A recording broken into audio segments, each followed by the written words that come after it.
Olá, hoje eu trago para você nossa segunda personagem com base no livro As Mulheres na Vida de Jesus, de Soren Becker. Vamos lá? Antes de fazermos a leitura que fala sobre a personagem de hoje, eu quero voltar um pouquinho para nós contextualizarmos em que período da história ela se encontra. Então, para isso, não vamos muito longe, a gente vai voltar para a personagem anterior, que é Sara. A história, que nós vimos entre Abraão e Sara. Deus escolheu então este casal e liberou sobre eles uma promessa de que, através deles, eles teriam uma grande descendência, da qual o Senhor se revelaria através deste povo, que ele escolheu para se revelar inicialmente. E aí, Abraão e Sara têm o cumprimento dessa promessa com o nascimento do filho Isaac. Isaac depois casa-se, tem 2 filhos, sendo gêmeos, um deles Esaú e o outro Jacó. Jacó é quem recebe a herança da promessa de Deus sobre a vida dele. Passa-se mais alguns anos, Jacó casa-se, tem os seus filhos, ao todo são 12. E dentre esses 12 filhos de Jacó, o quarto, que chama-se Judá, também faz parte da leitura do livro de hoje. Mas, ainda, aguarda um pouquinho, que para lermos esse capítulo, é preciso falar sobre um período em que esses 12 filhos de Jacó vivenciaram, para daí sim entrarmos nessa história. Esse período, então, ao qual eu me refiro, é naquele momento em que José, ele vai atrás dos seus irmãos. Lembrando, para quem de repente não conhece a história, desses 12 irmãos, José era o segundo mais novo. Porém, mesmo sendo novo, ele era muito responsável, honrado, respeitava o seu pai, era obediente e tudo mais. E por conta disso, o pai tinha preferência por José e via nele um potencial para a liderança, para herdar a promessa que ele também recebeu do seu pai. E acabou depositando sobre José muitas responsabilidades. E os irmãos mais velhos dele olhavam para isso com muita inveja. E essa inveja foi crescendo no coração desses irmãos a tal ponto deles desejarem matar José. E chega um dia que eles planejam isso, executar esse desejo do coração deles. Mas, enquanto eles faziam esses planos, arquitetavam esse plano, um deles deu a ideia de, ao invés de matar, deixá-lo ali de castigo, num poço, onde eles jogaram José e deixou ele ali, e depois resolveram vender para um mercador que passava por ali. Então, não mataram José, porém, venderam. Ok, vendeu. José foi embora, beleza, problema resolvido. Não, porque o que eles iriam falar pro pai quando chegasse em casa?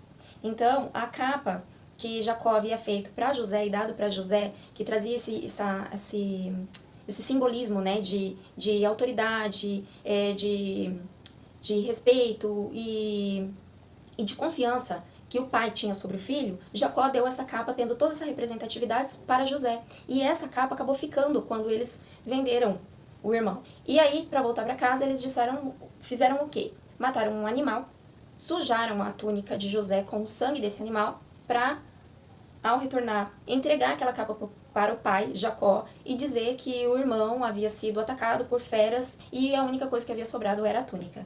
Então foi isso que os irmãos contaram para Jacó. Passa-se um tempo, José vai parar no Egito, vai parar em outros lugares, fala-se um pouco desse período de José, e aí, entre isso, é que chega no texto que a gente vai ler, que traz como título a história de Judá e Tamar. Então, lembrando que dos 12 filhos, Judá é um deles e ele é o quarto filho de Jacó, tá? Tendo dito isso, contado essa história, imagino eu que passou o tempo, Judá não aguentava, porque era grande a tristeza do pai, saber que havia perdido um filho, que o filho mais novo, o filho querido, o preferido por conta dessas qualidades que ele tinha, havia morrido tão jovem, e de uma forma tão trágica que ele não teve nem a oportunidade de sepultar o filho. Então, os irmãos todos que sabiam dessa história, vendo de repente o sofrimento do pai, faz com que eles fiquem incomodados. Mas como dizer que eles venderam o próprio irmão e que antes disso desejaram matá-lo? Então, a melhor alternativa era o quê? De repente, sair e refazer, ou tentar refazer a sua vida. Penso eu que foi isso que Judá imaginou. Então, vamos para o texto. Por essa época, Judá deixou seus irmãos e passou a viver na casa de um homem de Adulão chamado Ira. Ali, Judá encontrou a filha de um cananeu chamado Suá e casou-se com ela. Ele a possuiu, ela engravidou e deu à luz um filho, ao qual ele deu o nome de Er. Tornou a engravidar, teve um filho e deu-lhe o nome de Onã. Quando estava em Quezibe, em outro lugar, ela teve ainda outro filho e chamou-o Selá. Judá escolheu uma mulher chamada Tamar para seu filho mais velho. Tamar, então, é a nossa personagem de hoje. E aqui é a primeira citação desse nome, tá? Vou ler novamente o versículo 6 do capítulo 38. Judá escolheu uma mulher chamada Tamar para seu filho mais velho. Eu já vou lendo e compartilhando com você o que me veio à mente e o que eu refleti sobre esse texto, tá? Então aqui a primeira parte que me chama a atenção é o fato de Judá escolher Tamar. Nós comentamos qual foi o contexto que Judá foi parar neste lugar, né? Mas penso eu que, mesmo ele tendo aí o seu passado mal resolvido, né? E trazendo consigo esse peso a respeito do que ele e seus irmãos fizeram para um dos caçulas, no caso José, ele ainda tinha recebido, durante toda a sua criação e durante todo o tempo que ele morou na casa dos seus pais, princípios. E penso eu que, ao Judá escolher Tamar, ele enxergou nela características e qualidades que poderiam muito bem fazer dela uma boa esposa. Porque ele escolheu Tamar para fazer parte da sua família, sendo a sua nora, né? Ele escolheu a esposa, a mulher, para o seu filho quando chegou o tempo dele casar. Então, esse é o primeiro ponto que me chama a atenção. Foi Judá quem escolheu Tamar para o seu filho, para que ela viesse a fazer parte da sua família, então. Versículo 7. Mas o Senhor reprovou a conduta perversa de filho mais velho de Judá, e por isso o matou. Vou ler novamente, porque esse versículo e os próximos aqui também são outros que chamam muito a atenção. Fala-se muito pouco desses filhos de Judá, mas o que fala é forte. E traz como consequência algo mais forte ainda. Então Judá escolhe Tamar para casar com eles se casam, mas o Senhor reprovou a conduta perversa de filho mais velho de Judá, e por isso matou. A palavra perversa aqui me faz pensar que ele poderia ter maltratado Tamar fisicamente, né? Então, agredisse verbalmente, talvez ele tacasse na cara dela que ele não a amava, porque, como a gente viu no versículo anterior, quem escolheu a mulher para ele não foi ele, foi o pai. Então, aqui não entra em detalhes como era perverso com ela. No entanto, diz que Deus via isso. Tanto viu que ele colheu as consequências dos atos dele. E a consequência da perversidade de para com Tamar foi a morte. Então, ele teve uma morte prematura. E aqui, não deixou filhos. E aí a gente vai para o versículo seguinte, que é o 8. Então, Judá disse a Onã, o segundo filho, case-se com a mulher do seu irmão. Cumpra suas obrigações de cunhado para com ela e dê uma descendência a seu irmão. Na época também era costume, aquela que ficasse viúva, ser cuidada pelo parente mais próximo dela. No caso aqui, então, tinha o seu irmão, que era Onã. E aí Judá pede, né, para que Onã case-se com Tamar e por meio dessa união de Onã com Tamar, eles viessem a ter um filho e esse filho herdaria o nome de Para quê? Para que ele levasse o nome desse falecido, né? E a descendência dele não terminasse por ali. Mas, vamos ver o que acontece. Versículo 9. Mas Onã sabia que a descendência não seria sua. Assim, presta atenção, gente. Assim, toda vez que possuía a mulher do seu irmão, derramava o sêmen no chão para evitar que seu irmão tivesse uma descendência. Vou seguir. O Senhor reprovou o que ele fazia e por isso o matou. Que raiva desse Onã. Porque ele aceitou casar com a cunhada, né? Porque ele tinha direito sobre ela de acordo com os costumes da época. E ele usufruía da maneira que lhe convinha. Mas quando era para que de fato se consumasse ali a relação dos dois e ela pudesse de repente ter um filho, né, conceber um filho ali na relação dos dois, ele fazia o quê? Ele parava e não permitia que ela pudesse gerar, então, um descendente para o seu primeiro marido. Aqui a gente vê que ele também estava sendo egoísta. O primeiro filho não honrou o pai, porque não honrou a escolha que o pai fez para ele.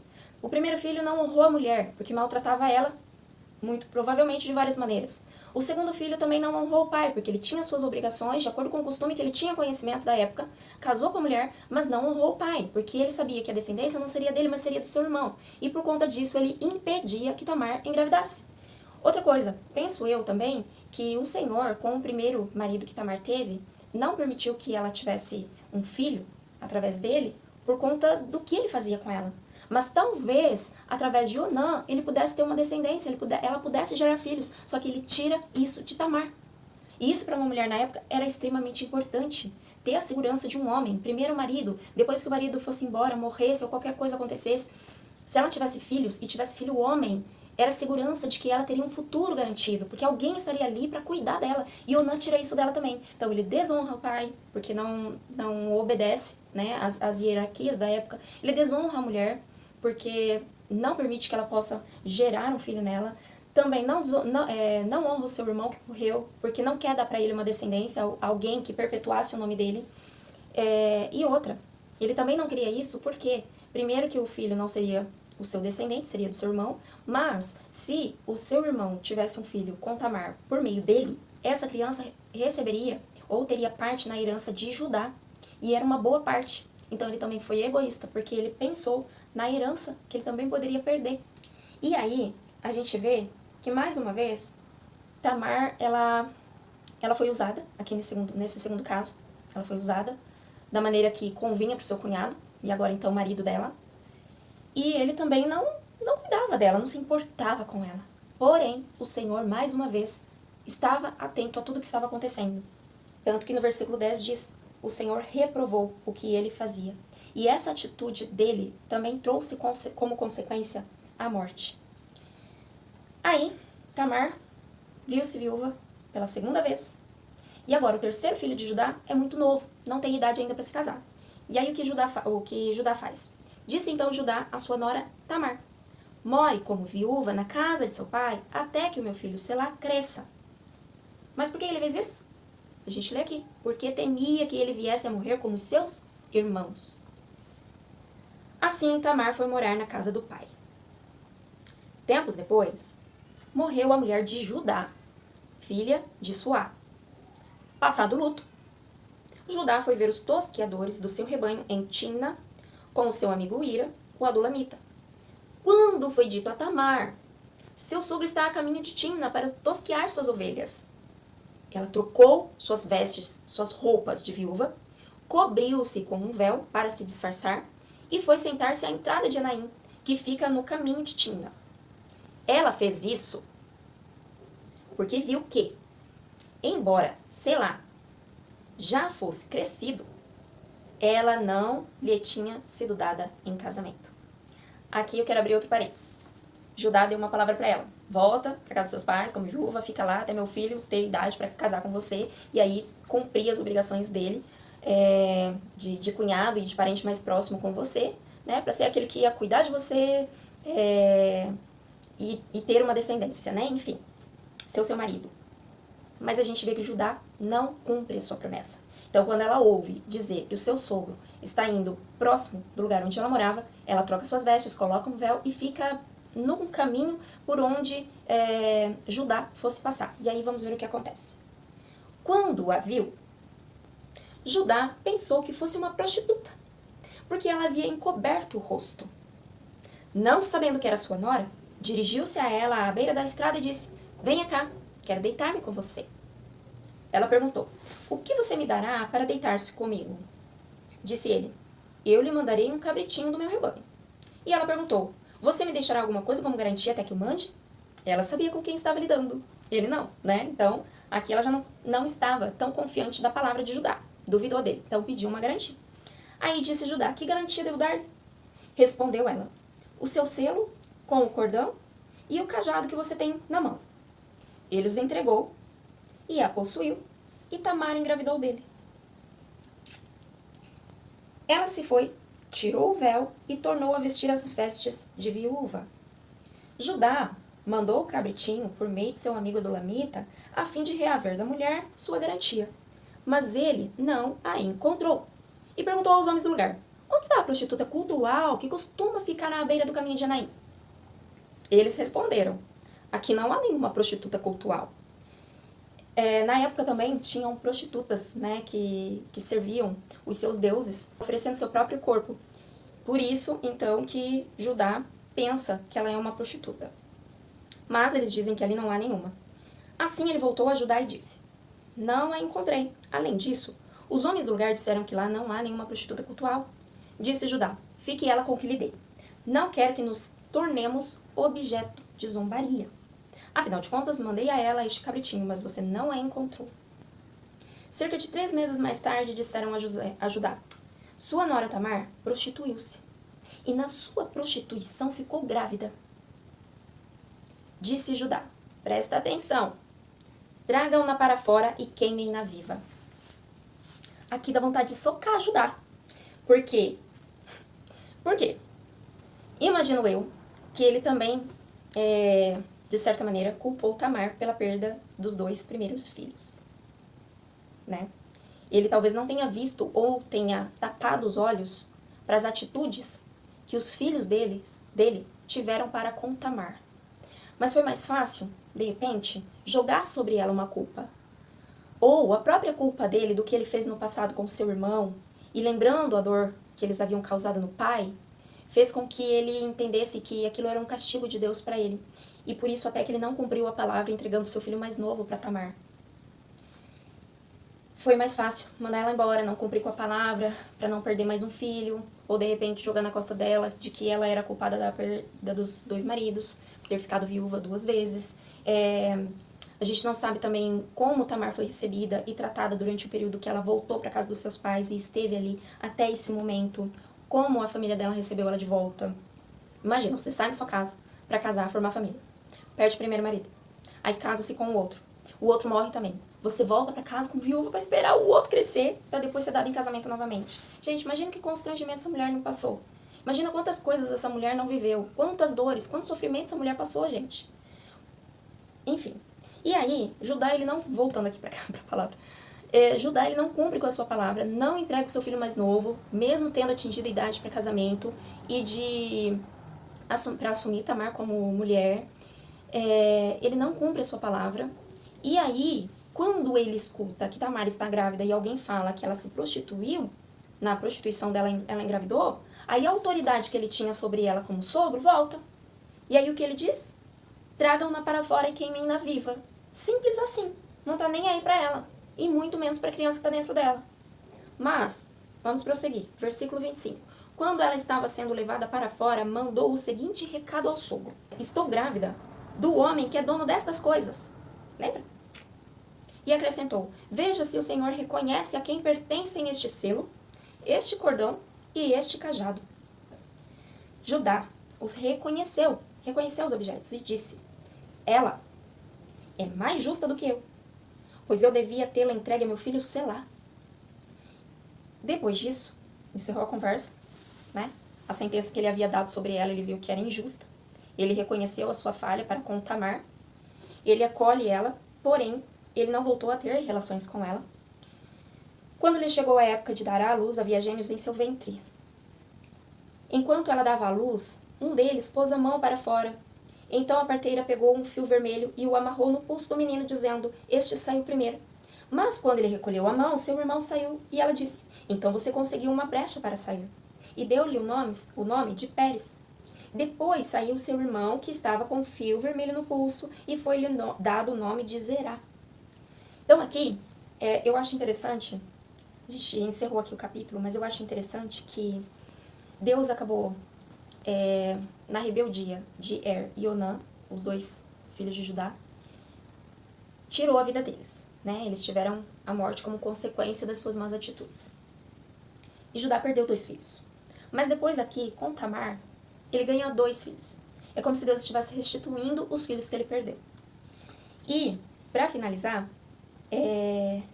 essa mulher, que a gente acabou de ver, que passou por tantas situações, em que feriram ela, em que a machucaram, ela acabou tomando decisões que não são as mais aconselháveis, né? Não é aconselhável que se faça isso, ou que tome a atitude que ela tomou aqui, como nós vimos. Mas ela foi ousada e foi corajosa, porque ela, como eu disse, se ela não tivesse uma herança, não tivesse filhos, ela estaria sozinha e ela não seria cuidada, ela já não tinha maridos e também sem filhos, ela precisava garantir que isso acontecesse. Então ela toma essa atitude, engravida, tem os 2 filhos, ela garante ali uma descendência, ela garante ali filhos, ela garante sobrevivência, que é tão importante para a mulher, principalmente dessa época, que a gente não tem ideia. esse tipo de coisa não é algo que é perto de nós pra gente compreender o quão importante isso significava para ela na época. Então, a atitude que ela teve não é aconselhável, porém, era extremamente necessário. E ela foi muito corajosa em tomar essa decisão, porque ela corria o risco de morrer, tanto que ela recebe uma sentença de morte, que é de ser queimada viva, né? E depois, de alguma forma, Deus permite que seja restituída a vida dela, que seja restituída a dignidade dela, que ela seja honrada, tendo os filhos, tendo essa descendência, tendo essa provisão que ela tanto precisava. E mais, gente, Tamar, ela entra aqui nesse período da história, como nós vimos, e depois, que é o mais importante, e faz sentido com o título do livro que nós estamos seguindo, que são as mulheres na vida de Jesus, Tamar, através desses 2 filhos que ela teve, um deles, ela entra na genealogia de Jesus. Eu vou ler para vocês, eu vou achar, peraí. Tá em Mateus capítulo 1, se eu não me engano. Mateus, aqui ó. Mateus capítulo 1. E presta atenção nos nomes, gente. Registro da genealogia de Jesus Cristo, filho de Davi, filho de Abraão. Abraão gerou Isaac. Isaac gerou Jacó. Jacó gerou Judá e seus irmãos. Total 12, lembra? Judá gerou Pérez e Zerá, que são esses gêmeos que a gente acabou de ler, cuja mãe foi Tamar. E Pérez gerou Esrom. E por aí em diante. Um dos filhos que Tamar teve, essa mulher que passou por tudo isso, que teve essa atitude ousada e corajosa e acabou gerando um daqueles que faria parte da genealogia de Jesus. E o nome dela tá aqui, gente. O nome dela tá aqui. Está aqui. Está aqui. Tamar. E aí eu quero trazer algo para nós a respeito da história dela. Tamar passou por muitas dores, por muitas experiências sofridas. Teve vários constrangimentos, teve que lidar com várias dificuldades na vida dela, mas ela foi perseverante em buscar aquilo que ela tinha por direito receber. Uma outra coisa que eu acho bacana também é como Deus cuidou dela. Quando ele viu ela no sofrimento dela. Outras pessoas poderiam não estar atentos, mas o Senhor viu o sofrimento dela. Ele estava vendo o que ela estava passando. E Deus honrou ela ao dar os 2 filhos para ela depois de tanto tempo. Deus honrou ela, deixando também que ela fizesse parte da genealogia de Jesus. E um outro detalhe que eu acho muito bacana é que ela não era judia, ela era uma estrangeira. Uma estrangeira que foi escolhida por Judá para que ela passasse a fazer parte da sua família. E Deus permitiu que uma estrangeira fizesse parte da genealogia de Jesus. Deus escolheu um povo específico para se revelar inicialmente, mas para que através deste povo específico que ele escolheu, o nome dele fosse conhecido por todas as gerações. Mas isso também não significa que ao longo da história outras pessoas de outros povos também não fossem recebidos pelo Senhor, acolhidos por Deus e passassem a fazer parte dessa família de Deus na medida que eles crescem em Deus. Que eles acreditassem em quem Deus era e tivessem o Senhor como Deus na vida deles. E Tamar, eu creio que ela tenha, apesar de todas essas coisas que a gente viu que ela passou, ela tenha crido em Deus. Eu creio nisso. Que ela acreditou no Senhor. Que ela acreditou na fé que de repente ela ouvia que o seu sogro comentava a respeito de Jacó, a respeito da sua descendência, Abraão, Isaac, Jacó, de toda a história. Ou talvez ela não ouviu por meio do seu sogro, mas as nações vizinhas do povo de Judá conheciam a história de outros povos. E essa história de Deus se revelando através dessas pessoas pudesse ter chegado a ela. Então, assim, Deus acolheu uma mulher que era estrangeira, acolheu uma mulher que foi ferida dessa forma que a gente viu, acolheu uma mulher que tomou essa atitude que não era muito certinha, né, muito favorável assim, mas que foi atrás daquilo que era justo. Tanto que Judá responde que ela é muito mais justa do que ele, porque ela foi atrás daquilo que era da parte dela, que ela tinha direito, e ele estava negando isso para sua nora. Então, assim, muitas coisas a gente não compreende e pode até achar errado, mas o que eu acho muito bonito é que Deus restaurou a vida dela. Deu para ela um sustento, deu para ela a oportunidade de ter filhos, deu para ela honra, deu para ela um nome na Bíblia. um nome que faz parte da história de Jesus. Foi através desta mulher que entrou na história, no capítulo que nós vimos, dentro de todo esse contexto, que faz parte da genealogia de Jesus. E isso, para mim, é algo fantástico. Então, o que você pode aprender com a história de Tamar a respeito das suas dores?